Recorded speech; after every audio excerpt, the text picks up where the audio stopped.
அதனாலதான் உங்க ரெண்டு பேரும் இன்னைக்கு மாறி வர காலத்துக்கு இணையாக மாறினோம்தான் கட்சி. பிஜேபி வந்து குஜராத் மாநிலத்தில் தொடர்ந்து 6 ஆண்டு காலம் மோடிக்கு அடுத்து 6 ஆண்டு காலம் ஆட்சி கொடுத்தாங்க. 4-5 ஆண்டு காலம். அதுக்கு காரணம் என்னன்னா பூத் லெவல் வரைக்கும் அவங்க பார்த்தாங்க. இந்த பிஎல்ஏ-க்கு எல்லா பயிற்சியும் கொடுத்தாங்க. அதனாலதான் பிஎல்ஏ-க்கு முக்கியத்துவம் சொல்லி நம்ம தலைவர் சொல்லிட்டு இருக்காரு. நான் பலமுறை ஒன்றிய செயலாளர் சொல்லுவேன், இந்த பிஎல்ஏ-க்கு வந்து சரியா இருக்க ஆள போடுங்க. சில பேருக்கு வேற இருக்கும், வர முடியாது. இது பெயர் அளவுல போடாதீங்க. அவங்க கிளை செயலாளராக இருக்கலாம், தப்பு கிடையாது.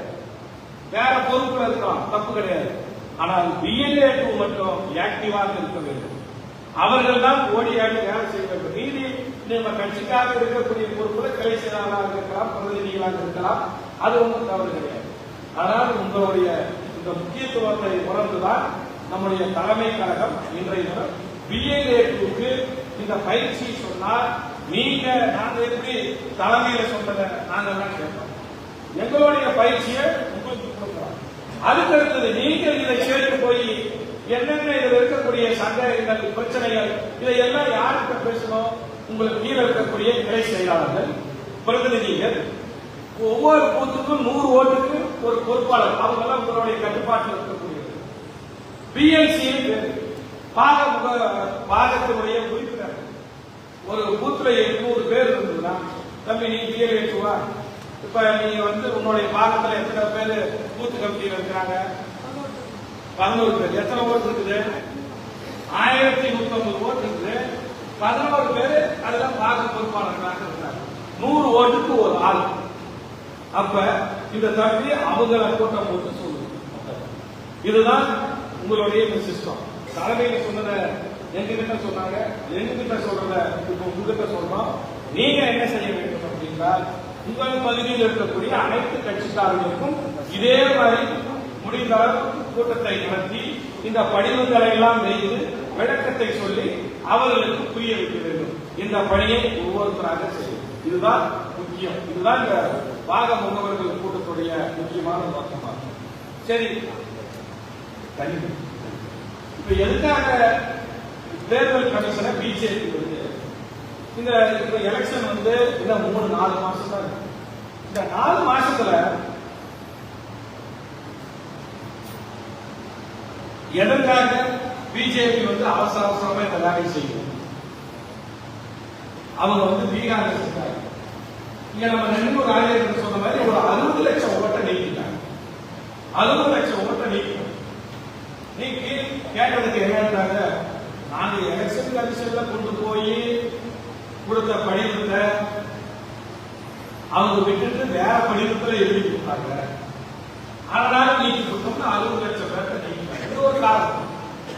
இப்ப தமிழ்நாட்டில் இப்ப தீபாவளி, அடுத்தது கிறிஸ்துமஸ் வருது, அடுத்தது புத்தாண்டு வருது, அடுத்தது பொங்கல் வருது. இத்தனை காலம் விட்டுட்டு இப்ப இந்த தமிழ்நாட்டில் ஏன் வந்து சிறப்பு வாக்காளர் திருத்தத்தை கொண்டு வரணும்? முதல்ல இந்த சிறப்பு வாக்காளர் திருத்தம்னா என்ன? சிறப்பு வாக்காளர் திருத்தத்துல அவர் என்ன சொல்றாங்க அப்படின்னா, நாம எல்லாரும் வந்து வாக்காளர் பட்டியலில் பெயர் இருக்கக்கூடிய அனைவரும் நான் என்னுடைய பகுதியில் இந்த வீட்டில் குடியிருந்து வருகிறேன், என்னுடைய பெயர் இந்த வாக்காளர் பட்டியலில் இருக்குது அப்படின்னு நாம ஒரு ஃபார்ம்ல எழுதி கொடுக்கணும், டிக்ளரேஷன் கொடுக்கணும். நான் அந்த ஊர்ல இருக்கேன், அந்த ஊர்ல நான் குடியிருந்து வருகிறேன், குடும்பத்தோடு குடியிருந்து வருகிறேன் அப்படின்னு எழுதி கொடுக்கணும். அப்படி எழுதி கொடுக்க தவறினால் நாம் பெயர் வாக்காளர் பட்டியலிருந்து நீக்கப்படும். அண்ணா தூங்காதீங்க, இப்பயே தூங்குனா எப்படி? தூங்காதீங்க. தூக்கம் எதுக்கு வருது? காலையில் அது முன்னாடி உட்கார்ந்து தூங்குனா நான் என்ன பேசுறது என்ன ஆகும்? அதனால வாக்காளர் பட்டியல நான் வந்து நான் இந்த தெருவில் குடியிருக்கிறது இல்லை இல்லை நீக்குவாங்க. யாரால நீக்குவாங்க? நான் எழுதி கொடுத்தனால என் பேர் நீக்குவாங்க, அமைச்சர் மதிவேந்தர் எழுதி கொடுத்தனால அவர் பேர் நீக்குவாங்க, ஆர் துரைசாமி எழுதி கொடுத்தனால அவர் பேர் நீக்குவாங்க. யாராவது இந்த படிவத்தை பூர்த்தி பண்ணி, அந்த படிவத்தில் ஒன்றும் கிடையாது, எந்த ஆவணங்களும் இருக்க வேண்டாம். என்ன கேட்கறாங்கன்னா அந்த படிவத்தில் பேரு வாக்காளர் பட்டியல இந்த நம்பர்ல இருக்கலாம். அதெல்லாம் அவங்களே சொல்லிடுவாங்க. இந்த நான் இந்த ஊர்ல தான் இருக்கேன் அப்படின்னு கையெழுத்து கொடுத்தா முடிஞ்சு போச்சு. 2 படியும் தருவாங்க. 2 படியும் தானே தராங்க. 2 தராங்க. 2ல ஒண்ணு வந்து நம்ம வீட்டுக்கு வந்து படிவத்தை கொடுத்து எழுதி கொடுத்தோம்னா அத்தாட்சி கையெழுத்து போட்டு வாங்கி வச்சு ஒண்ணு அவங்களுக்கு. சரி, இதுல என்ன பிரச்சனை இருக்கு? நம்ம எல்லாரும் படிவத்தை தரப்போம், எழுதி கொடுக்க போறோம். இதுல என்ன பிரச்சனை வந்தா போது எப்படி நீக்க முடியும்னு நீங்க நினைக்கலாம். அதுக்குதான் இதுல என்னன்னா அவங்களுடைய பிஜேபியுடைய முக்கியமான திட்டம் என்னன்னா பீகார்ல சிறுபான்மையினர் இருக்கிறாங்க. ரொம்ப தூரத்துல இருக்கிறவங்க அவங்க எல்லாம் நீக்கிட்டாங்க. படிவத்தை எழுதி கொடுக்கல. அப்படி நம்ம ஊர்ல என்ன பண்ணுவாங்கன்னா நல்லா கேட்டுக்கோங்க போங்க. நம்ம ஊர்ல என்ன பண்ணுவாங்கன்னா இந்த மகளிர் உதவி தொகை 1000 ரூபாய், முதியோர் உதவி தொகை 1200 ரூபாய். இப்படி கிராமப்புறத்துல தான் நம்மளுடைய திட்டங்கள் அதிகமாக போய் சேர்ந்து பெண்களுக்கு. சில பேர் அறியாமையின் காரணமாக நம்முடைய அரசாங்க திட்டத்தை அனுமதித்தவர்கள் கிராமப்புறத்தில் இருக்கக்கூடிய ஏழை எளிய மக்கள், ஆதிக்காவலர் மக்கள், கொஞ்சம் படிப்பறிவு இல்லாதவர்கள், உதயசூரியன் ஒன்றுதான் தெரியும், அதை போய் ஓட்டு போடுவாங்க. அந்த மாதிரி இருக்கக்கூடிய மக்கள் அவர்கள் உதயசூரியனுக்கு ஏன்னா அரசாங்க திட்டத்தால பலன் பெற்று இருக்கிறாங்க. மாசம் 1000 ரூபாய் வாங்குறாங்க, 1200. இவங்கெல்லாம் பிஜேபி ஓட்டு போட மாட்டாங்க. அவங்களுக்கு தெரிஞ்சது பிஜேபி எல்லாம் ஓட்டு போட மாட்டாங்க. அதாவது அரசாங்க திட்டத்தில் பலன் பெற்றவர்கள் கடைகோடி இருக்கக்கூடிய ஏழை எளிய மக்கள், அப்பாவி மக்கள், எதுவும் தெரியாத அறியாத மக்கள். அந்த அறியாத மக்களை வாங்கி எழுதி கொடுப்பீங்கன்னு சொல்லி நீக்கிவிட்டா திமுகவுடைய ஓட்டு குறையும். இதுதான் அவங்க எண்ணம். இப்ப நம்ம ஊர் குறிப்பா எடுத்துக்கிறோம். எங்க ஊர் கட்டணாச்சம்பி இருக்கு. கட்டணாச்சம்பியில போராடாடின ஒரு கிராமம் அந்த கடைசி அதுல ஒரு 40 ஊர் இருக்குது. அவங்களுக்கு தான் இது விவரமே தெரியாது. அங்க இருக்கிற பாட்டிக்கு தெரியாது, ஒரு படிக்காதவங்களுக்கு தெரியாது. அவங்க என்ன பண்ணுவாங்க, இவங்க வாரியார் போய் கொடுத்துருக்கலாம், கொடுக்காம கொடுத்துருக்கலாம், அவங்க விட்டுருவாங்க. அதனாலதான் இந்த சந்தர்ப்பத்தை பயன்படுத்தி திமுகக்கான ஆதரவான ஓட்டுகளை எல்லாம் அடித்தட்டு மக்கள் ஓட்டு, இதில் குறிப்பா சொன்னா அடித்தட்டு மக்களுடைய ஓட்டை நீக்குவது. அதை விடக்கூடாது. அவர்கள் அனைவரையும் இந்த படிவத்தை பூர்த்தி செய்து வாக்காளர் பட்டியலில் அத்தனை பேருத்தையும் நிலைநிறுத்த வேண்டியது யாருடைய கடமை? யாருடைய கடமை? பிஎல்ஏ2 கடமை. யாருடைய கடமை? இதுதான், வேற ஒண்ணும் கிடையாது. இதுல என்ன நாம பண்றோம் எல்லாத்துக்கும் தெரியும். இப்ப BLO officer, booth level officer, எல்லாரும் உங்களுக்கான பூத் லெவல் ஆபீசருடைய செல் நம்பர் கொடுத்தோம். இந்த செல் நம்பர்ல எல்லாரும் பேசிட்டீங்களா? எல்லாரும் பேசி தொடர்பு தான் இருக்கிறீங்க. அவங்க கிட்ட நாம கனிவா நடத்தணும். ஏப்பா இன்னைக்கு எந்தெந்த ஊருக்கு போனேன், எந்தெந்த வீட்டுல கொடுத்த, அங்க யார் இருக்கிறா, என்ன ஏது, இல்லையா நான் ஆள் அனுப்புறேன் அப்படின்னு நம்ம கனிவாக பேசணும். பேசி அவங்களுக்கு தேவையான உதவியை செய்ய வேண்டும். அவனுக்கு அக்கறை கிடையாது, நமக்கு தான் அக்கறை. இதுல ஒரு நன்மை என்ன நன்மைனா இறந்தவர்கள் பாவம் கொடுக்க முடியாது. அதனால இறந்தவர்களை நம்ம பட்டியலிருந்து நீக்கிற போறாங்க. அது முடிஞ்சு போச்சா? ஊர் விட்டு ஊர் போனவங்க அவங்க பாவம் தர மாட்டாங்க, அவங்க பட்டியல இருந்து நீக்கிடுவாங்க. அதுக்கடுத்து வெளி மாநிலத்துக்கு போனவங்க, மெட்ராஸ் போனவங்க, குடி இல்லாதவர்கள், இரட்டை பதிவு 2 இடத்துல இருக்கும். இங்க ஒண்ணு இருக்குன்னா அங்க ஒண்ணு இருக்கு. இரட்டை பதிவு வெளியூர் போனவங்க, இறந்து போனவர்கள், இப்படி இவர்கள் எல்லாம் நீக்கப்படுவார்கள். அப்ப அது ஒரு பக்கம் நடக்கும். இன்னொரு பக்கம் அனைவரையும் தகுதி உள்ள நம்ம பகுதியிலே குடியிருக்கக்கூடியவர்களை யாரும் விடுபடக்கூடாது. படிக்காதவர்கள், படித்தவர்கள் யாரும் விடுபடாமல் அந்த பதிவை, அந்த விண்ணப்ப படிவம் அவர்கள் பூர்த்தி செய்து கொடுத்து விட்டார்களா என்று பார்க்க வேண்டிய கடமை நம் ஒவ்வொருத்தருக்கும் இருக்கிறது. இப்ப அதான் நான் வந்து சொல்ல வரேன். இப்ப முதல்ல வீட்டுக்கு கொடுக்கிறது ரெண்டு ஃபார்ம் கொடுக்குறாங்களா? அந்த 2 ஃபார்ம் எதுன்னு உங்களுக்கு தெரியும். ஒன்று அக்னாலஜ்மெண்ட் கொடுத்த பிஎல்ஏ கிட்ட கையெழுத்து வாங்கி வீட்டுக்கு யார்கிட்ட வந்து கொடுத்தாங்கன்னா அதுல ஒரு ஃபார்ம் நாம வச்சுக்கிட்டு கையெழுத்து போட்டு அவங்க கிட்ட வந்து அட்டாச், நான் இன்னைக்கு விடுபட்டு போனா சேர்க்கறதுக்கு அதுதான் அட்டாச் ஃபார்ம் நாம வாங்கி வச்சுக்கிட்டு ஒரு ஃபார்ம் வந்து அந்த பிஎல்ஓ யார் ஆபீசரோ ஆபீசர் கையில கொடுத்தோம். அதனால 2 ஃபார்ம் வாங்குறப்ப எல்லா வீட்லயும் அந்த அத்தாட்சி இன்னொரு ஃபார்ம்ல கையெழுத்து போட்டு அத்தாட்சி வாங்கி வச்சுக்கணும். இது ரொம்ப முக்கியம். இது ப்ராஜெக்ட். அதுக்கு அடுத்தது எதுவும் இணைக்கிட்டாரு. இப்போ கோட்டா இணைக்கிட்டாரு. யாராவது கோட்டா மாத்தணும். இப்ப ஆரம்பி இப்ப கொஞ்சம் கலர் ஆயிட்டாரு. முன்ன கொஞ்சம் ஆள் ஒரு இதா இருந்தது அப்படின்னா அவர் கோட்டாவும் மாத்திக்கலாம். இப்ப ஆமா மினிஸ்டர் கோட்டா எப்பவுமே மாத்திட்டாரு. ஒரே மாதிரி அழகா இருக்கு. இதோட அப்பதான் அழகா இருக்கு. அதனால கோட்டா மாத்த தேவை இருப்பவர்கள் மாத்தலாம். இல்லைன்னா கோட்டா விட்டுங்கிற அவசியமும் இல்லை. அதே மாதிரி பிறப்பு சான்றிதழ் ஆதார் அட்டை இது எதுவுமே இப்ப இணைக்கிறாரு. அதை பத்தி நான் பின்னாடி சொல்றேன். அடுத்தது இப்ப அடுத்ததா நீங்க செய்ய வேண்டியது இன்னொரு விஷயம். என்ன விஷயம் அப்படின்னா இப்ப நீங்க போன உடனே உங்களுடைய பிஎல்சி கூட்டம் போடணும். பிஎல்சி கூட்டம் இப்ப நான் எப்படி உங்களுக்கு போட்டுக்காம அந்த மாதிரி ஒவ்வொரு ஊர்லயும் போறோம். எல்லாரும் இந்த படிவத்தை எடுத்து வச்சுக்கோங்க. இந்த படிவம் பிஎல்ஏ இந்த படிவத்தை எடுத்து வச்சுக்கோங்க. பிஎல்ஏ இந்த படிவத்தை எடுத்து வைத்துக் கொள்ளுங்கள். இந்த படிவத்துல கழக மாவட்டம் இருக்கு. கழக மாவட்டம் நாமக்கல் கிழக்கு மாவட்டம் கடற்கரை சட்டமன்ற தொகுதி ராசிபுரம் சட்டமன்ற தொகுதி. ஒன்றியம் என்ன ஒன்றியம் பேர் வந்து பேர் எழுத போறீங்க. ஊராட்சி பெயர் பஞ்சாயத்து பெயர் எழுதிருக்க. வாக்குச்சாவடி கரெக்டா போகும். அதுக்கடுத்தது அந்த பாகத்துல உங்களுக்கு மொத்தம் எத்தனை குடும்பங்கள் இருக்கிறது கணக்கு போட்டு நீங்களா கணக்கு போட்டு கொடுக்கணும். ஏன்னா ஏற்கனவே எல்லாத்துக்கும் ஒரு மஞ்சள் கலர் குடும்ப வாரியா கணக்கு எடுக்கிறதுக்கு மஞ்சள் கலர் கொடுத்துருக்கோம். அதுல வந்து குடும்பங்கள் எண்ணிக்கை போடும். அடுத்தது வார்டு உங்களுக்கு முகவர் பிஎல்ஏ உங்க பெயரை அழகா திருத்தமா இன்சியலோட இருக்கணும். கே முருகேசன் அப்படின்னு அழகா இருக்கணும். அடுத்தது வார்டு முகவர்களுடைய தொலைபேசி எண் நல்லா இருக்கும். உங்க தொலைபேசி எண் வந்து எடுக்கிற நம்பரா கொடுங்க. எடுக்காத நம்பர் கொடுக்குறாங்க. ஒன்றிய செயலாளருக்கு வேற நம்பர் கொடுங்க. ஆனா இதுல கொடுக்கிற நம்பர் வந்து எடுக்கிற நம்பரா கொடுங்க. என்ன காரணம்னா தலைமையிலிருந்து உங்களை கூப்பிடுவார்கள். தலைமையிலிருந்து உங்களுக்கு போன் வரும். அதனால நல்லா பாருங்க. ஏன்னா ஒரு காட்சி பிடிச்சிட்டீங்களா தலைமையிலிருந்து உங்க நம்பரை வந்து கூப்பிடுவாங்க. நல்ல நம்பர். அடுத்தது நான் முன்னே சொன்னல உங்களுக்கு புருஷன் கொண்டாட்டினா யாருன்னு கேட்டீங்கன்னா பிஎல்ஏக்கும் புருஷன் கொண்டாட்டி யாருன்னா பிடிஏ. அந்த அளவுக்கு நீங்க வந்து ஒத்துமையா இருக்கணும்னு சொல்ல வர வேற ஒரு அர்த்தம் கிடையாது. இந்த பிடிஏல வந்து இந்த பிடிஏவுடைய பெயர் தெளிவாக வருது.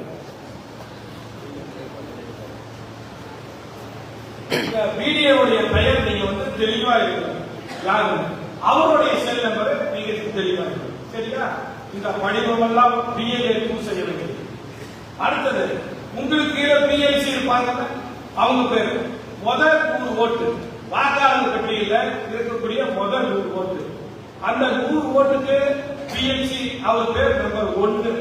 நம்பர் 1ல அந்த முதல் 100 ஓட்டுக்கு இருக்கிற ஒரு பெயர் எழுதுங்க. அவருடைய செல் நம்பரை சரியான முறையில் எழுதுங்க. அடுத்தது வாக்காளர் அடையாளத்தை அவருடைய வாக்காளர் அடையாளத்தை யாரு அந்த பிஎல்சி உடைய வாக்காளர் அடையாளத்தை எழுதுங்க. ஒதுக்கப்பட்ட குடும்பங்கள் எண்ணிக்கை. இந்த குடும்பங்களுடைய எண்ணிக்கை அப்படிங்கிறது நீங்களே மனக்கணக்கா இப்ப 100 ஓட்டு இருக்கு. 100 ஓட்டு இருந்தா 20 குடும்பம் இருக்கும், 18 குடும்பம் இருக்கும். அதை கரெக்டா கணக்கு போட்டு அவங்க எழுதுவாங்க. குடும்பங்கள் எண்ணிக்கை ஒதுக்கப்பட்ட குடும்பங்கள் அமைந்துள்ள இடத்தின் முக்கிய அடையாளம். அந்த 100 ஓட்டு என்ன எழுதணும்? கிழக்குப்புறம் காட்டுக்கோட்டை பகுதி அல்லது ராமசாமி தெரு. ராமசாமி தெருவில் இந்த இடம் பிள்ளையார் கோயில் இருக்கு. இப்படி அந்த ஏரியாவுடைய பேர் ஊர் அத்திப்பழகாடு கோரைக்காடு பகுதி மலைப்பகுதி. அது அந்த ஊரு தெரு பேரு அல்லது காட்டுக்கோட்டையாக இருந்தால் அது எந்த பகுதியில் இருக்கக்கூடிய காட்டுக்கோட்டை. இப்ப நாரைக்கிணறு பகுதியில் என்ன சொல்லுவாங்க? காட்டுக்கோட்டையிலே போட்டு அண்ணா நகர் பகுதி காட்டுக்கோட்டையிலே போட்டு ராமநாதபுரம் பகுதி காட்டுக்கோட்டை. அந்த பகுதி எந்த ஊரோ அந்த ஊருக்கான பகுதி அது போடும். இப்ப பேரூராட்சி பகுதியாக இருந்தால் நகராட்சி பகுதியாக இருந்தால் தெரு பேரை தெளிவாக எழுத வேண்டும். ஒதுக்கப்பட்டுள்ள வாக்குகள் எண்ணிக்கை 100க்கு 1 தான். அப்புறம் எதுக்குப்பா இந்த காலத்தை போடுறாங்கன்னு கேட்டா ஒரு சில பேருக்கு குடும்பங்களை சரி பண்ணி போடுறப்ப 110 கூட போடலாம், 120 கூட போடலாம்.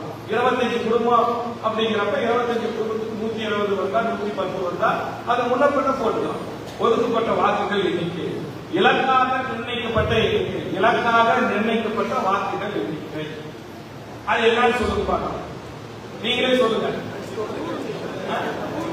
கட்சி ஓட்டு நமக்கு இலக்கு நிர்ணயிக்கணும். இப்ப 100 ஓட்டுல எத்தனை ஓட்டு நாம வாங்கலாம்? 45 ஓட்டு வாங்கலாம். 60 கஷ்டப்பட்டா 60 ஓட்டு வாங்கலாம் அப்படின்னு நாம இலக்கு நிர்ணயிச்சுட்டு பாடுபடுவோம். 65 ஓட்டு. இந்த ஓட்டு சதவீதம் நாம் வெற்றி பெறுவதற்கு தேவையான அளவுக்கு இருக்கு. இப்ப என்னன்னா யாரு அதிகமா ஓட்டு வாங்கினா அவங்க தான் ஜெயிச்சுக்குவாங்க. ஒவ்வொரு பூத்துலையும் 100 ஓட்டு இருந்ததுன்னா நம்ம 100 ஓட்டுல 55 ஓட்டுக்கு மேல நாம வாங்கிட்டோம் அப்படின்னா நாம தான் வெற்றி பெறணும். அந்த பாதி சதவீதத்துக்கு மேல் அதை நீங்க கவனமாக இழக்கப்பட்ட நிர்ணயிக்கப்பட்ட வாக்குகள் எண்ணிக்கை அந்த பிஎல்சி கிட்ட நீங்களே தயவுசெய்து அந்த கையில் நீங்க போடுற நீங்க இந்த மாதிரி கூட்டத்தை நடத்தி அந்த பிஎல்சி கிட்ட இந்த பாரப்பா உனக்கு இந்த ஓட்டெல்லாம் கொடுத்துருக்க அந்த ஓட்டெல்லாம் நீங்க இப்ப சரி பார்க்கணும்.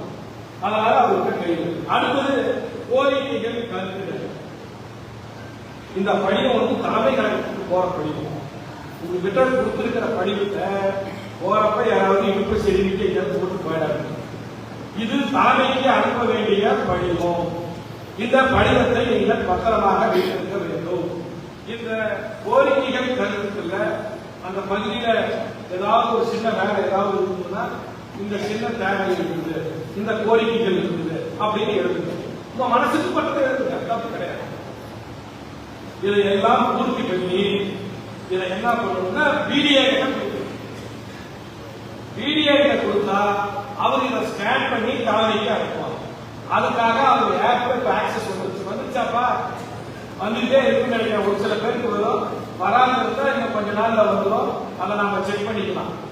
எப்படி உறுப்பினர் சேர்க்கையில பண்ற மாதிரி அந்த அக்சஸ் அவருக்கு வரும். ஆகையால இதை வந்து ஸ்கேன் பண்ணி அவர் வந்து அப்லோட் பண்ணுவார். அதனால இதையெல்லாம் பூர்த்தி செய்து அவர்கிட்ட கொடுத்துட்டு இந்த படிவத்தை நீங்க ஒரு காப்பி ஜெராக்ஸ் எடுத்துக்கிட்டு நல்லா தெரிஞ்சுக்கோங்க. நீங்க ஒரு காப்பி ஜெராக்ஸ் எடுத்துக்கிட்டு இந்த படிவத்தை ஒன்றிய செயலாளர், பேரூர் செயலாளர், நகர செயலாளர் கிட்ட ஒப்படைக்கணும். எப்ப ஒப்படைக்கணும்? நவம்பர் 14ஆம் தேதிக்குள்ளாக ஒப்படைக்கணும். இந்த படிவத்தை எப்பொழுது ஒப்படைக்க வேண்டும்?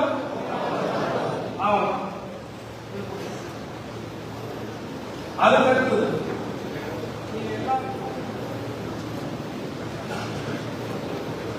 இந்த பிஏ நான் உங்களுக்கு ஒரு ஃபார்ம் கொடுத்துருக்கேன்.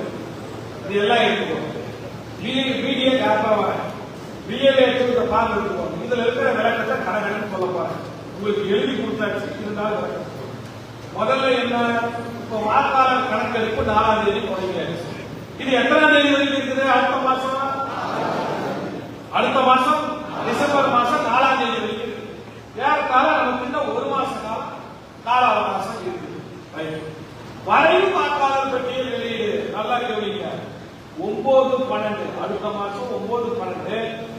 இப்ப ஊருக்கு ஊர் போனவங்க, டெத்து இறந்தவங்க, இவங்க வேலையெல்லாம் நீக்கி நாம விண்ணப்ப படிவை கொடுத்து நான் இந்த ஊர்ல தான் இருக்கிறேன், இந்த ஹெட்மாஸ்டர் சொன்னா உள்ளே நீங்கன்னு சொல்லுவோம்ல, அந்த மாதிரி நான் இந்த ஊர்ல தான் இருக்கிறேன் அப்படின்னு எழுதி அந்த ஃபார்ம் எழுதி கொடுக்கறதுல எழுதி கொடுத்தது இதெல்லாம் செக் பண்ணி ஒரு மாடல் ஓட் லிஸ்ட் 9/12 அன்னைக்கு வெளியிடுவாங்க. அந்த ஓட் லிஸ்ட் வாங்கி உங்க எல்லாருக்கும் நாங்க கொடுத்துருவோம். 9/12 ஒரு மாடல் ஓட் லிஸ்ட் வரும். அதுல ஆட்சேபனை மற்றும் முறையீடு இருக்கு. ஆட்சேபனை மற்றும் முறையீடு என்ன சொல்லுங்க பார்க்கலாம். நமக்கு ஒரு வாய்ப்பு இருக்குது. இதுதான் முக்கியம். யாரு பேரையும் நம்ம விடுபடாம பார்த்துக்கலாம். ஆட்சேபனை முறையீடுனா என்ன? யார் பேராவது விடுபட்டு போயிடுச்சுன்னா உடனே அதே பூத் லெவல் ஆபீசர் கிட்ட இந்த பூத்துல இவங்க பேரு விடுபட்டு போச்சு, என்கிட்ட நீ அக்னாலஜ்மெண்ட் கொடுத்துட்டு எப்படி பேர் விடுபட்டு போச்சு சொல்லி கொடுத்தோம்னா அந்த ஆட்சேபனை முறையை எடுத்துக்குவாங்க. அப்ப அதை வந்து 9/1 31 வரைக்கும் அதுக்கு டைம் இருக்கு, விசாரணை பண்ணுவாங்க. ஆட்சேபனை முறையீடு வந்து நம்ம ஏறத்தாழ 9/12 1/8 வரைக்கும் கொடுக்கலாம். அதுக்கு ஒரு மாசம் டைம் தரோம் பாருங்க. அதுக்கு 1 மாசத்துக்கு டைம் இருக்கு. இந்த எதையாவது விடுபட்டு போயிருந்தா அந்த ஆட்சேபண முறைகளை கொடுக்கணும். அதுக்கடுத்தது விசாரணை மற்றும் சரிபார்ப்பு. நாம யாருக்கு ஏதாவது நீக்கிட்டோம், அவங்க பேரை விட்டுட்டாங்க, இவங்க பேரை விட்டுட்டாங்க அப்படின்னா அந்த பூத் லெவல் ஆபீசர் வந்து விசாரணை பண்ணுவார். அந்த விசாரணைக்கு விசாரணை பண்ணி சரி பார்த்துவாங்க. சரி பார்த்துட்டா இறுதி வாக்காளர் பட்டியல் எப்ப வெளியிடுறாங்க? 7/2/2026 அடுத்த வருஷம் பிப்ரவரி மாசம் இறுதி வாக்காளர் பட்டியல் வெளியிடுறாங்க. அதுக்கப்புறம் ஒன்னும் சரி. முதல்ல நாம கொடுக்கிறோம், அவங்க ஒரு வாக்காளர் பட்டியல் வெளியிடுறாங்க. அதுல யாராவது விடுபட்டு போச்சுன்னா மறுபடியும் சொல்லணும். மறுபடியும் சொன்ன பிறகு அதை சரி பார்த்து இறுதி வாக்காளர் பட்டியல் வெளியிடுவாங்க. இதுக்கு மேல நமக்கு கால அவகாசம் வேணுமா? இதை மட்டும் நாம செய்யலாம். இதுதான் இறுதி வாக்காளர் பட்டியலுக்கு அப்புறம் நமக்கு எதுவுமே செய்ய முடியாது. அதுக்கடுத்து நீங்க இதுக்காக என்ன செய்யணும்னா, இந்த பிஎல்ஏ பத்தி இன்னொன்று சொல்றேன். நீங்க எல்லாரும் தேர்தல் ஆணையத்தால் அங்கீகரிக்கப்பட்டவர்கள். பிஎல்ஏ உங்க புகைப்படத்தை ஒட்டி கலெக்டர் ஆபீஸில் இருந்து டெல்லி வரைக்கும் உங்க போட்டோ இருக்கு. இணையதளத்தில் உங்க போட்டோ இருக்குது, பாத்துக்கிறீங்களா? தேர்தல். அதனால நீங்க பிஎல்ஏக்கு எல்லா பவரும் இருக்குது. என்ன பவர் இருக்கு? யார் பிஎல்ஓ வராங்களோ நீங்க கேட்கிற தகவல் அவங்க சொல்லியே ஆகும். நீங்க அவங்க கூட போகலாம். நீங்க விண்ணப்பத்தை வாங்கி ஒரு நாளைக்கு 50 விண்ணப்பம் வரைக்கும் வாங்கி நீங்களே கொடுக்கலாம். இது அத்தனை அதிகாரமும் பிஎல்ஏ தெரியுமில்ல? பிஎல்ஏ தேர்தல் ஆணையத்தால் அங்கீகரிக்கப்பட்டவர். நீங்களும் ஒரு 50 விண்ணப்பம் ஒரு நாளைக்கு உங்க அங்கீகாரத்துக்காக வச்சிருக்கிறாங்க, நீங்க கொடுக்கலாம். உங்களுக்கு எல்லா தகவலும் சொல்லலாம். சட்டப்பூர்வமாக அங்கீகரிக்கப்பட்டவர்கள் தான் இந்த பிஎல்ஏ. இந்த பிஎல்ஏ தனி ஐடென்டி கார்டு தர போறாங்க. அதனால நீங்கள் எது வேண்டுமானாலும் உங்கள் தேர்தல் தொகுதி பொறுப்பாளர்கிட்ட அனைத்து தகவலையும் நீங்கள் சட்டப்பூர்வமாக கோரலாம், கேட்கலாம். அவர்கள் கூட நீங்கள் செல்லலாம். அவர்களுக்கு தேவையான அனைத்து உதவியையும் செய்வதற்கு தான் நீங்கள் இருக்கீங்க. அதுதான் உண்மை. இது சட்டப்பூர்வமாக அங்கீகரிக்கப்பட்டது. ஐயோ நீ போகக்கூடாது. நேற்று சொன்ன நாங்க வாக்காளர் பட்டியல் கேட்டோம், முன்சிபோடைய கிராம உதவியாளர் தரக்கூடாதுன்னு சொல்லிட்டாரு. அப்படிலாம் தரக்கூடாதுன்னு சொல்றதுக்கு அதிகாரம் கிடையாது. அந்த மாதிரி யாராவது அந்த அதிகாரிகள் ஒத்துழைக்கலைன்னா சம்பந்தப்பட்ட ஒன்றிய நகர செயலாளர் மூலமா சொன்னா நம்ம கலெக்டர் கிட்ட முறையிட்டு சட்டப்படி அதுக்கான நடவடிக்கை எடுக்கலாம். சரிதா? அதனால உங்களுக்கு நீங்க சட்டப்படியான அதை நீங்க எல்லாரும் தெரிஞ்சுக்கணும். அதுக்கடுத்து தங்கள் பாகத்துக்கு உட்பட்ட பிடிஏ மற்றும் பிஎன்சியை எஸ்ஐஆர் சிறப்பு தீவிர பணிக்கு முழுமையாக ஈடுபட வைக்க வேண்டும். பிஎல்ஏ தான் பொறுப்பு இருக்கு. இந்த பிஎன்சி யாரும் தயவு செய்து இருக்கிறாரு, அவங்களால முழுமையா வேலை வாங்குங்க. பிடிஏ கூட சேர்ந்து பணி செய்யுங்க. அடுத்தது தங்கள் பாகத்துக்கு உட்பட்ட பிஎல்ஓ பூத் லெவல் அலுவலை நன்கு தெரிந்து வைத்துக் கொண்டு அவர்களுடன் நட்புடன் அணுகுங்க, அதிகாரம் பண்ணக்கூடாது. அடுத்தது முதற்கட்டமாக நவம்பர் 4 முதல் டிசம்பர் 4 வரை முழு கவனத்தையும், இந்த முதல்ல ஒரு மாசத்துக்கு முழு கவனத்தையும் எஸ்ஐஆர் பணிகளிலும் பிஎல்சிக்கு குடும்பங்கள் வாக்காளர்களை ஒதுக்கீடு செய்வதில் இருக்கும். முதல் கட்டம் ஒவ்வொரு பிஎல்சிக்கு ஓட்டு அனுப்புகிறோம். அது நவம்பர் 14 அப்லோட் பண்ணுவோம்.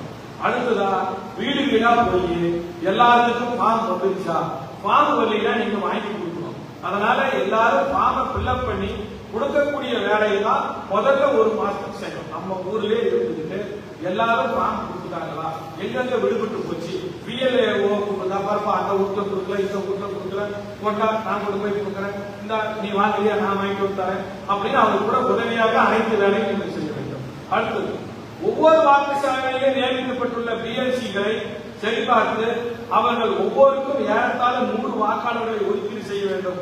வாக்குச்சாவடிக்கு உட்பட்டு எந்த ஒரு வாக்காளரும் விடுபடக்கூடாது. இதுதான் பிஎல்சி. நீங்க ஒதுக்குறப்ப யாருக்குமே விடுபடாம எல்லாருக்கும் 100 பேரு 110 பேரு அங்க இருக்கிற தகுந்த மாதிரி நீங்க பிரிச்சு போட்டுருவோம். பிஎல்சிகளுக்கு ஒதுக்கப்பட்ட வாக்காளர் விவரங்களை தலைமை கழகம் பரிந்துரைத்த வழியில் பதிவு செய்யப்பட்ட இந்த படிவத்தில் நிரப்பப்பட்டு அந்த நகலை சாப்பிட்டாரு அதை ஸ்கேன் பண்ணிடுவாங்க. தலைமை கழகத்திற்கு இது அனுப்பப்படும். மீடியாக்கள் மூலமாக படிவத்தினை புகைப்படத்தை மக்களுடன் ஸ்டாலின் செயலி அது செல்போன்ல பதிவேற்றம் வரும். அதுதான் நம்ம சொல்றாங்க மீடியாக்கள் கொடுப்பது. அடுத்தது நவம்பர் 4 முதல் டிசம்பர் 4 வரை தேர்தல் ஆணையம் எஸ்ஐஆர் செயல்முறையில் ஒரு பகுதியாக வீடு வீடாக சென்று கணக்கெடுக்கும் படிவங்கள்.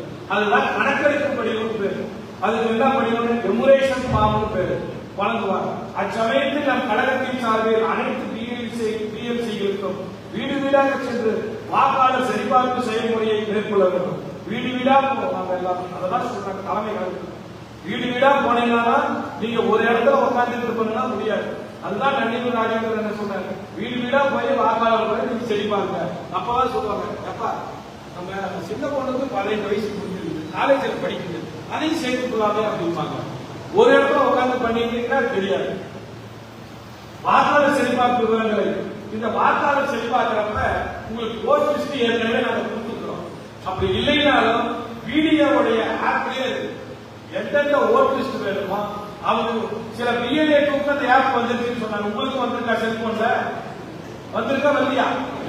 வந்திருக்குது. அண்ணா தலையாட்டாதீங்க, செல்போனை பாருங்க. உங்களை தான் சொல்றேன், சில பேருக்கு பெரிய செல்போன் இருக்காது, அதனால வீடியோ கிட்ட கேட்டுப்போம். புரியுதா சொல்றது? உங்களுக்கு அவங்களுக்கு என்ன அக்சஸ் இருக்கோ அது உங்களுக்கு வந்துருக்கு. அதுல பாத்தீங்கன்னா வாக்காளர் பட்டியல் எல்லாம் அதுலயே இருக்கு. செல்போன்லயே வாக்காளர் பட்டியல் வந்துருச்சா? நீ எந்திரிச்சு சொல்லுப்பா, வந்துருச்சுலப்பா. செல்போனை பாருங்க, பார்த்தீங்களா? காட்டாங்க. சில பேர் பெரிய செல்போன் வச்சிருக்க மாட்டீங்க, உங்களுக்கு இருக்காது. அது வீடியோ கேட்டுக்கோங்க. அதனால வீடு வீடா போய் சரி பார்க்கிற பணியை அதுல வீடியோ சில கேள்விகள் கேட்பாங்க. ஒவ்வொரு வீட்லயும் போய் ஆம் இல்லை ஆம் இல்லை ஆம் இல்லைன்னு இருப்பாங்க. அந்த மாதிரி அந்த வீடியோவா போய் பிஎல்சிக்கு வீடு வீடா சரி பார்த்து ஆப்லயே அதை பதிவு பண்ணணும். அதுக்கு ஆம் இல்லைங்கிற அந்த படிவம் ஒரு வருதாப்பா, அதுதான் சரி பார்க்கணும். வீடு வீடா நீங்க போறீங்களாங்கிறதுக்கு சில கேள்விகள் கேட்பாங்க. கேட்டீங்கன்னா அது பண்ணிடணும். அதே மாதிரி தலைமை கழகத்தில் அனுப்பப்பட்ட பாக முகவர் குறிப்பில் ஏற்கனவே மஞ்சள் நோட்டு கொடுத்துருக்கிறோம். அந்த மஞ்சள் நோட்டு இதுவரைக்கும் யாரும் பூர்த்தி பண்ணல. பூர்த்தி பண்ணாததுக்கு இந்த வாய்ப்பை பயன்படுத்தி வீடு வீடாக சென்று அந்த குடும்பங்களை கணக்கெடுத்து அதுல கேட்டதற்காக அந்த மஞ்சள் நோட்டு இருந்தது. அதுதான் மஞ்சள் கலர் நோட்டு. அதன் பிறகு இரண்டாம் கட்டமாக டிசம்பர் 5 முதல் இது எல்லாம் முடிச்சோம்னா ஓட்டு சேர்த்து முடிச்ச ஒன்றிய நகர செயலாளர்கள் எல்லாரும் அதுதான் 6வது பாயிண்ட் கனமா படிக்க. அதன் பிறகு இரண்டாம் கட்டமாக டிசம்பர் 5 முதல் அனைத்து பொறுப்பாளர்கள், பகுதி நேர ஒன்றிய நகர பேரூராட்சி கழக செயலாளர்கள் உள்ளிட்டவர்கள் வாக்குச்சாவடி குழுவினரை சந்தித்து வெற்றிக்கான நிபம் வகுத்தல், வீடு வீடாக செல்லும் பரப்புரை உள்ளிட்ட முன்னெடுப்புகளை தொடங்கப்பட வேண்டும். வீடியோ வாயிலாக புகைப்படம் எடுத்து மக்களுடன் செயலை பதிவேற்றம் செய்ய வேண்டும். இந்த ஃபார்ம் கொடுத்து முடிச்சோன்ன டிசம்பர் 5ஆம் தேதிக்கு பிறகு அடுத்த மாசம் 5ஆம் தேதிக்கு பிறகு ஒவ்வொரு ஒன்றிய செயலாளரும் ஒவ்வொரு பூத்துக்கு வருவார். இப்ப வெண்ணந்தூர் ஒன்றிய செயலாளர் ஆரம் கவிசாமி இருக்கிறாருன்னா 24 பஞ்சாயத்து. கட்டாட்சிப்பட்டியில அவருக்கு 6 பூத்து, 8 பூத்து. எத்தனை பூத்து? 7 பூத்து இருக்குது. 7 பூத்துக்கு தனித்தனியா ஒன்றிய செயலாளர் 7 பூத்துக்குமே தனித்தனியா அந்த பிஎல்சிய அவர் பார்ப்பார். எப்ப இந்த வேலையெல்லாம் முடிச்ச காட்டி 7 பூத்துக்குமே அவர் வருவார். கட்டாட்சிப்பட்டியில் இருக்கக்கூடிய 7 பூத்துக்குமே உட்கார்ந்து அந்த பகுதியில் இருக்கிற முக்கியமானவர்கள் கட்சிக்காரங்க பிஎல்சி, நீங்க எல்லாம் இந்த பிஎல்சிக்கு 100 ஓட்டு சரியா சேர்த்து கொடுத்துருக்கீங்களா அப்படின்னு ஒவ்வொரு பூத்தா வரணும். ஒவ்வொரு பூத்தா அவங்க கூட்டம் போடணும். அந்த கூட்டம் போட்டத போட்டோ எடுத்து வீடியோ மூலமா தலைமை கழகத்துக்கு யாரும் செய்ய முடியாது. இப்ப சங்கரனை ஒரு 2 பூத்துக்கு போயிட்டு நல்லா போயிட்டு சொல்ல முடியாது. ஒவ்வொரு பூத்து வேலையா போய் உட்காந்து போட்டோ எடுக்கணும். ஒவ்வொரு பூத்து நம்பருக்கும் போட்டோ எடுக்கணும். அதனால அதை அப்லோட் பண்ணணும். அதனால இது டிசம்பர் 4ஆம் தேதிக்கு பிறகு ஒன்றிய நகர பேரூர் செயலாளர்கள் ஒவ்வொரு பூத்து வாரியாக அந்த பாக முகவர்கள் கூட்டத்தை நடத்துவார்கள். அடுத்தது 7வது வரைவு வாக்காளர் பட்டியல் டிசம்பர் 9ஆம் தேதி வெளியிடப்படும். அதான் சொல்றாங்க. நாம் ஏற்கனவே குறித்து வைத்துள்ள விவரங்களின் அடிப்படையில் ஒவ்வொரு பிஎல்சியும் எந்த ஒரு வாக்காளர் திமுக வாக்காளர் வரைவு வாக்காளர் பட்டியலில் இருந்து நீக்கப்படவில்லை என்பதை உறுதி செய்ய வேண்டும். அதுதான் இந்த முதல்ல வாக்காளர் பட்டியல் வெளியிடுறாங்க. அப்ப கடைசிக்கு நமக்கு டைம் தராங்க.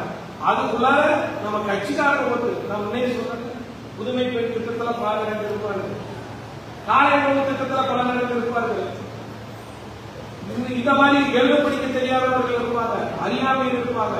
அவங்க எல்லாம் யாரும் விடுபடுகிறது உறுதி செய்ய வேண்டும். அதே நேரத்தில் அனைத்து இறந்த வாக்காளர்கள் ரத்தப்பதிவு டபுள் என்ட்ரி கண்டுபிடிக்க வாக்காளர்கள் நீக்கப்பட்டுள்ளார்களா?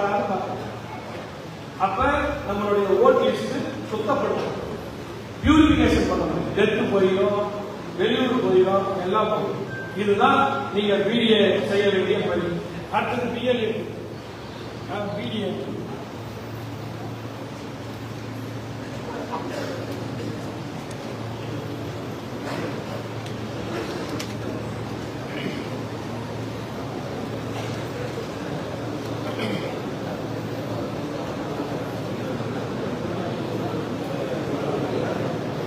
அடுத்தது பிடிஏ நீங்க கவனிக்க வேண்டியிருப்பாங்க. உங்களுக்கு எந்தெந்த தேதியில் என்னன்னு சொல்லியாச்சு. பிடிஏ வாட்ஸ்அப் குழுவை நீங்கள் உருவாக்குங்கள். முதல்ல என்ன வாட்ஸ்அப் குழு? அக்குழுவில பிஎல்ஏ குழுவை நீங்க சேர்க்கணும், பிஎம்சி பூத் நம்பர் ஆளை நீங்க சேர்க்கணும், கிளைக்கான செயலாளர்கள் பிரதிநிதிகளை சேர்க்கணும், அந்த பூத்துக்கு உட்பட்ட அனைத்து கழக நிர்வாகிகளையும் சேர்க்கணும், அனைத்து கழக உறுப்பினர்களையும் சேர்க்கணும். ஒன்றிணைவோமாக யாராவது உறுப்பினராக சேர்த்திருக்கிறோமோ அத்தனை பேர்த்தையும் அந்த பூத்துல யாராவது கட்சிக்காரங்க உறுப்பினர்கள் என அனைவரையும் நீங்கள் சேர்க்கணும். இரண்டாவது, ஒவ்வொரு வாக்குச்சாவடியும் நியமிக்கப்பட்டுள்ள பிஎல்சிகளை சரிபார்த்து அவர்கள் ஒவ்வொருக்கும் ஏறத்தாழ 100 வாக்காளர்களை ஒதுக்கீடு செய்ய வேண்டும். வாக்குச்சாவடிக்கு உட்பட்ட எந்த ஒரு வாக்காளரும் விடுபடவில்லை. இவங்க அந்த 100 பேருக்கு ஒருத்தர் போடுறத சரியா பண்ணியிருக்காங்களா அதை வாங்கி பிஎல்ஏ கிட்ட வாங்கி நீங்க அப்லோடு பண்ணணும். அதுதான் இரண்டாவது பாயிண்ட். புரியுதாப்பா? இரண்டாவது பாயிண்ட் இதை எந்த தேதிக்குள்ளார முடிக்கணும்? இந்த பிஎல்சிக்கு 100 வாக்குகளை முடிக்கிறது எந்த தேதிக்குள்ளார? நவம்பர் 14 முடியும். அதுக்கடுத்தது நவம்பர் 4 முதல் டிசம்பர் 4 வரை தேர்தல் ஆணையம் எஸ்ஐஆர் செயல்முறையின் ஒரு பகுதியாக வீடு வீடாக சென்று கணக்கெடுப்பு படிவங்களை வழங்குவார். அச்சமயத்தில் நம் கழகத்தின் சார்பில் அனைத்து பிஎல்சிகளும் வீடு வீடாக சென்று வாக்காளர் சரிபார்ப்பு செயல்முறைகளை மேற்கொள்ள வேண்டும். நீங்க தான் உங்களுக்கு தான் இந்த ஆப் இருக்கு, பிஎல்ஏ இருக்குது. சில பேர் அதை பார்க்க தெரியாது, ரெஜிஸ்டர் கொண்டு வச்சிருக்க மாட்டாங்க. வாக்காளர் பட்டியலாம் எடுத்து கொடுத்து ஒவ்வொரு பிடிஏவையும் நீங்க கூட்டிட்டு போகணும். வீடு வீடா போறப்ப அவங்க கூட்டிட்டு போகணும். இப்ப பிஎல்ஏக்கு வீடு வீடா போறீங்க, அந்தந்த பிஎல்சி வீடு வீடா போறீங்க, அப்ப பிடிஏவை கூட்டிட்டு போகணும். அப்பதான் அவங்க செல்போன்ல அந்த வாக்காளர் பட்டியல் இருக்கும், அந்த வாக்காளர் பட்டியல் மூலமாக அதை சரிபார்க்க முடியும். அடுத்தது அதன் பிறகு 2ஆம் கட்டமாக டிசம்பர் 5 முதல் இந்த டிசம்பர் 5ஆம் தேதியிலிருந்து ஒன்றிய நகர செயலாளர் புத்து வரையும் வராங்கல்ல, அப்ப அந்த மீட்டிங்க போட்டோ எடுக்கிற வேலை இருக்கு. நீட்டா போட்டோ எடுத்து அந்த ஆப்ல இருக்கும். அதுதான் 4வது பாயிண்ட். டிசம்பர் 4 அன்று வரைவு வாக்காளர் பட்டியல் வெளியிட்ட பிறகு அந்த வரைவு வாக்காளர் பட்டியல் வெளியிட்டா அந்த ஆப்புக்கும் வரும். அது சரியா இருக்காது பாருங்க. அதனால எல்லா பிடிஏவும் பூத் டிஜிட்டல் ஐடி நீங்க இந்த சரிபார்க்கிற பணியில பிஎல்ஏ கூடையும் பிஎல்சி பாக உறுப்பினர்களுடையும் வீடு வீடாக நீங்கள் முழு நேரமாக அவங்களுக்கு கூட செய்ய வேண்டும். உங்க ஆப் தான் அத்தனை வசதி. இதுதான் நம்ம செய்யணும். இதுல ஏதாவது உங்களுக்கு சந்தேகம் இருந்தா கேளு.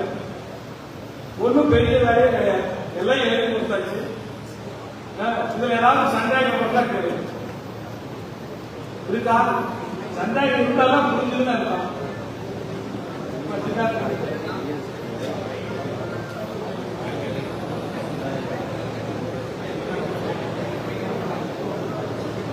யாராவது சந்தேகம் இருந்தா மைக் அனுப்பாரு, அவருக்கு பாயனை கொடுத்த தம்பி நீங்க ஆன் பண்ணிக்க.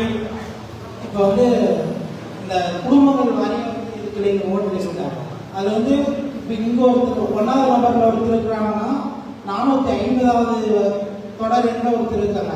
அது குடும்ப வாரியம் வரதுக்கு ஏதாவது? அதுதான் தம்பி நல்ல கேள்வி கேட்டீங்க. எந்த ஒரு பக்கத்து பூத் நம்பர் 246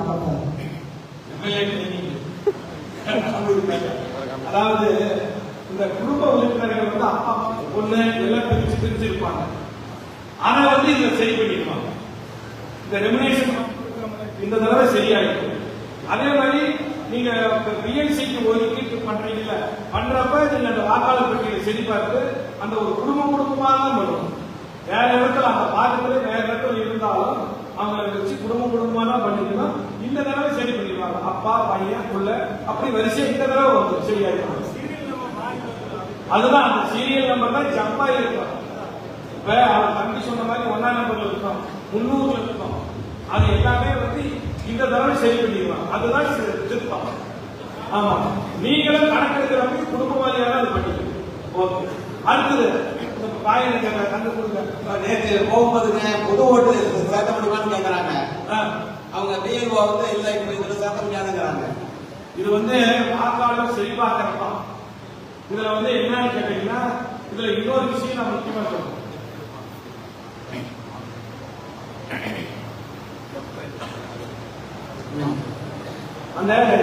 அந்த ஜம்பா இருக்கிறதுக்கு பிஎல்ஓ கேட்டீங்கன்னா ஃபார்ம் இருக்கு. அது ஒரு குடும்பமா வரிசையில் கொண்டாடுவாங்க. அதனாலதான் நீங்க எதுவா இருந்தாலும் பிஎல்ஓ கிட்ட பேசுறீங்க, அந்த கலத்துல சொல்லிடுவாங்க.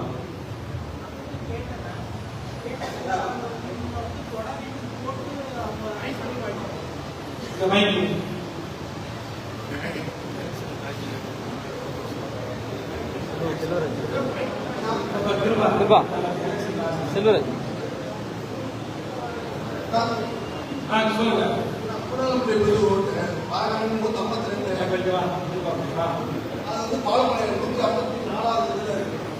அதுதான் அந்த படிவம் திருத்தல் படிவம் இருக்குது.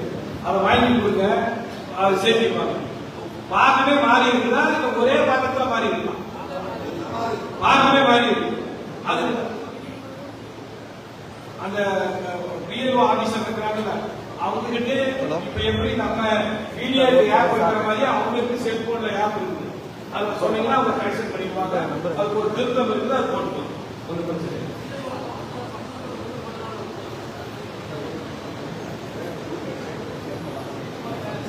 சரி, அடுத்தது அந்த பிஎல்ஓ ஆபீசர் எந்த புக்கு தான் அந்த புக்கு மட்டும் தான் கொண்டு வராங்க.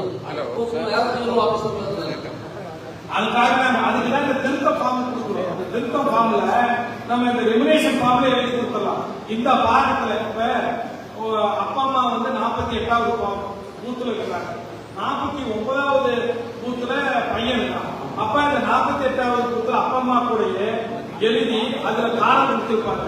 49வது பூத்துல இந்த நம்பர்ல பையன் இருக்கிறான்னு எழுதி கொடுத்தலாம். குமரேசன் 25, 49வது பூத்துல இந்த வருஷம், 50வது பூத்துல இந்த வருஷம் இருக்கிற அந்த ஃபார்ம்ல எழுதி கொடுத்தாங்க. அடுத்தது முன்னாடி வந்து எப்படின்னா, இப்ப யாரு அப்பா அம்மா பக்கத்துல பையனை சேர்க்கணும்னா அந்த அப்பா அம்மாவோட வரிசை எண் போட்டு இந்த தொடர் எண்ணுக்கு பக்கத்துல இவங்க வரணும் அப்படின்றத முன்னாடி மென்ஷன் பண்ணிட்டு இருந்தாங்க. பிஎல்ஓ வந்து மென்ஷன் பண்ணிட்டு இருந்தாங்க. அந்த காலம் இப்ப இல்லைன்னு சொல்றாங்க. இல்ல இருக்கும் அந்த படிவம் அதுதான் திருத்த படிவம். திருத்த படிவம் வந்து நீங்க பிஎல்ஓ கேளுங்க, கட்டாயம் அப்படியா இல்ல படிவத்தை வந்து மாற்றவே முடியாது. நாமக்கல் ஒன்றியம் உறவு 215 பூத்துல 250 ஓட்டு இருக்கு. அது 216வது பூத்துக்கு சேர்ந்தது அந்த பகுதியில் இருக்குது. இந்த பூத்துல இருக்கிற வர ஓட்டு அந்த பூத்துல போயிருச்சு. அது எப்படி மாறுமா? மாறலாம். அது மாறிக்கலாம். நீங்க இந்த ரெமினேஷன் ஃபார்ம் இப்ப கொடுக்கறோம் இல்ல, ரெமினேஷன் ஃபார்ம் அதுல வந்து இதை எழுதி கொடுக்கணும். சரி, அதுக்காக தான் நான் என்ன சொல்றேன்னா, நீங்க எல்லாரும் பிஎல்ஓ கிட்ட கொஞ்சம் பேசுங்க. எல்லா விவரமும் பிஎல்ஓக்கு தெரியும். ஒருவேளை பிஎல்ஓக்கு தெரியாம இருந்ததுன்னா இந்த பிஎல்ஓக்கு தெரியும்னு சொல்லுங்க, நாங்க அவங்க கிட்ட ஒரு சொல்றோம். எல்லா விவரமும் அவங்களுக்கு தெரியும், அதுவும் திருத்திக்கலாம், தப்பு கிடையாது. நீங்க பிஎல்ஓ கிட்ட எல்லாருமே விவரமா பேசுங்க. அதுதான் முக்கியமான பணியே. அவங்க கிட்ட முன்ன பண்ண அதுல ஏதாவது தகவல் சொல்லல அப்படின்னா எங்கிட்ட சொல்லுங்க. இப்ப நாங்க நீங்க எல்லாமே கரெக்ட் சொல்லிடுவோம். கேட்கக்கூடிய தகவல் எல்லாத்தையும் கரெக்டா கொடுக்கணும் அப்படின்னு. என்னது சார், ஆல்ரெடி பூத்துல வந்து சரி அப்ளிகேஷன்ஸ் வந்து கரெக்ஷன் போட்டாங்க. கரெக்ஷன் போட்டோம் நம்ம அதெல்லாம் பெரிய டிஎன்ஏவோட போட்டோ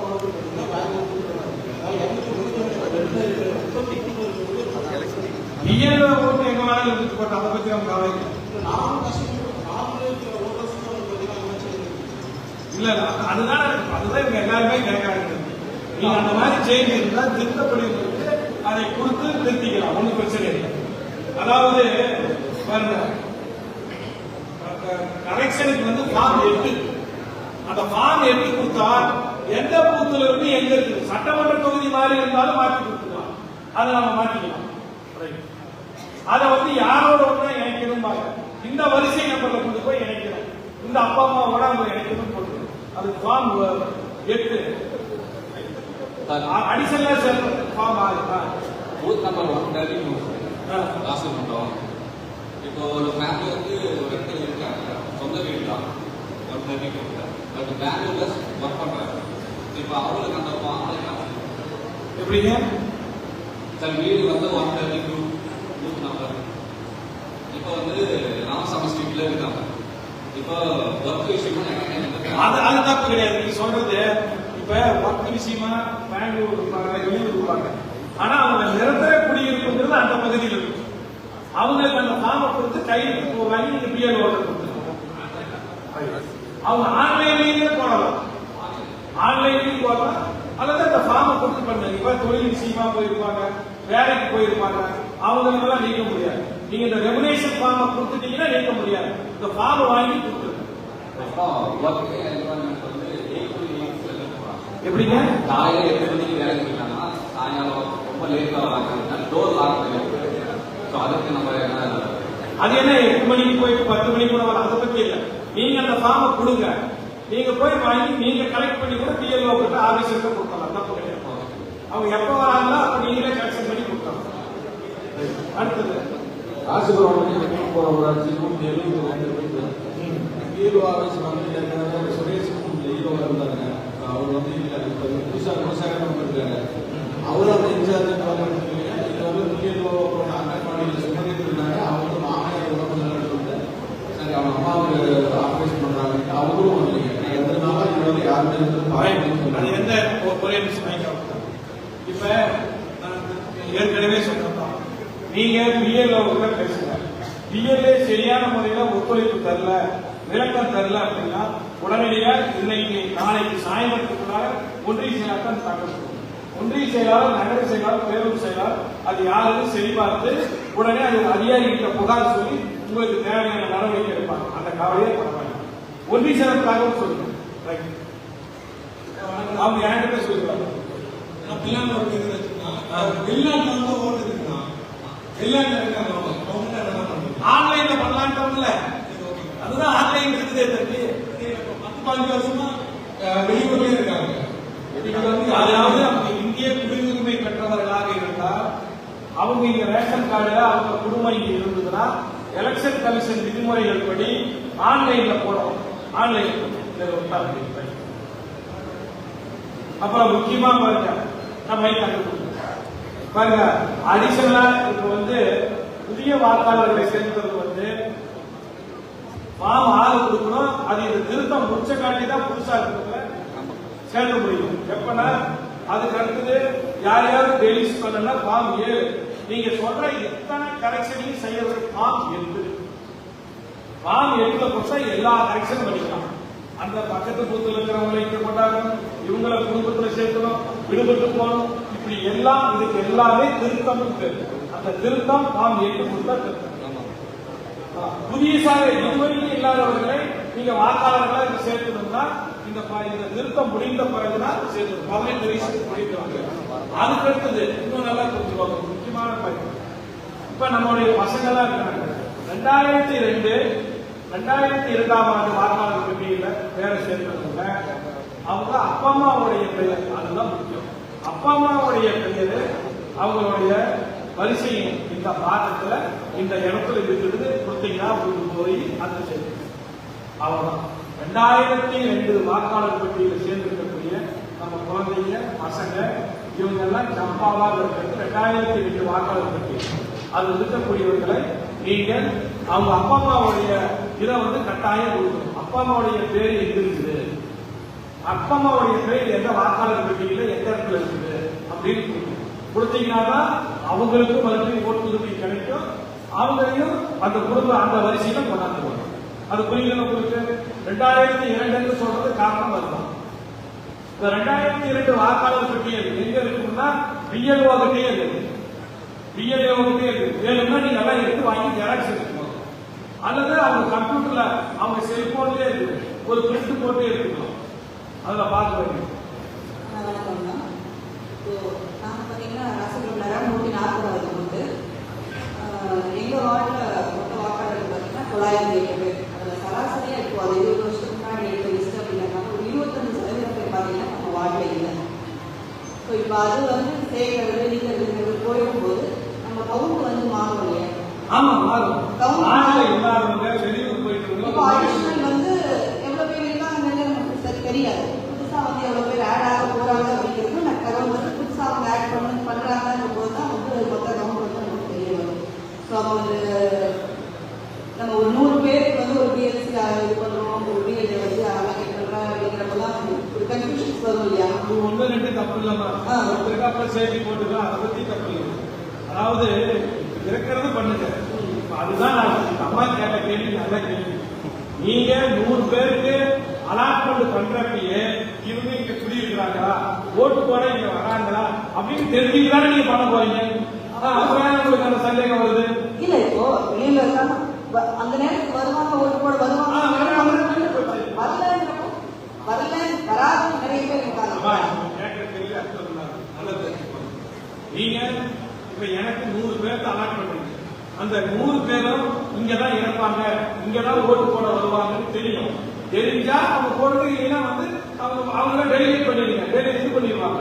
அவங்க வேற இடத்துல குடியிருக்கிறாங்க, இங்க வரமாட்டாங்க, அந்த ஊர்ல வாக்காளர் பெட்டியில சேர்த்துட்டாங்கன்னா இவங்க ஆட்டோமேட்டிக்கா டெலிட் ஆயிடுவாங்க. இப்போ நம்ம ஆப்ல வந்து டேட்டா முன்னாடி எடுத்துருக்கோம், இவ்வளவு பேர் இருக்காங்க, எவ்வளவு பேர் நம்ம கட்சி உறுப்பினர் இருக்காங்க, எல்லா டேட்டாவும் கொடுத்துருக்கோம்.